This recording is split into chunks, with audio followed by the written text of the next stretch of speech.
টানা কয়েকদিনের বৃষ্টিতে সবজি নষ্ট হওয়ায় প্রভাব পড়েছে বাজারে। সরবরাহ কম থাকায় বেশি দামে কিনতে হচ্ছে বিভিন্ন ধরনের সবজি। বাজার পরিস্থিতি নিয়ে কুমিল্লা থেকে সরাসরি যুক্ত হচ্ছেন সহকর্মী HM মহিউদ্দিন। মহিউদ্দিন, বাজারে সবজির সরবরাহ ও দাম কেমন দেখছেন?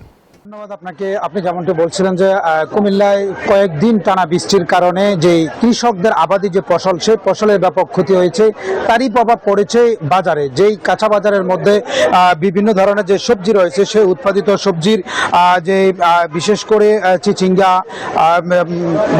ভেন্ডি, মরিচ এবং শসা সহ যে পটল, যে বাজারগুলো রয়েছে, যেগুলো এই কুমিল্লার বিভিন্ন বাজারের মধ্যে যে বিক্রি হয়, এবং সাধারণ যে কৃষকরা রয়েছে, সেই কৃষকরা তাদের আবাদি যে ফসল, সে আবাদির ফসলে ব্যাপক ক্ষয়ক্ষতি হয়েছে, এবং যার কারণে এই বাজারে প্রভাব পড়ছে। বর্তমানে এই বাজারের গত সপ্তাহের তুলনায় যে পরিমাণ বাজারের দ্রব্যমূল্য হাতের নাগালে ছিল, তবে এই গত কয়েকদিন টানা বৃষ্টিতে সেটি হাতের নাগালের বাইরে চলে গেছে।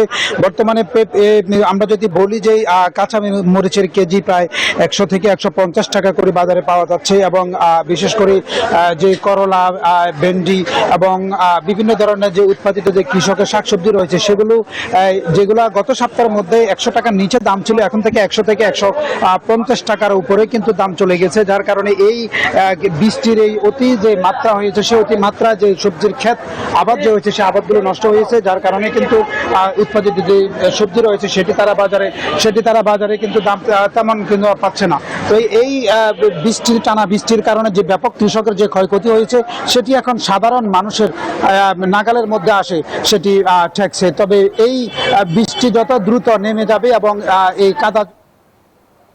কুমিল্লা থেকে বিস্তারিত জানাচ্ছিলেন HM মহিউদ্দিন।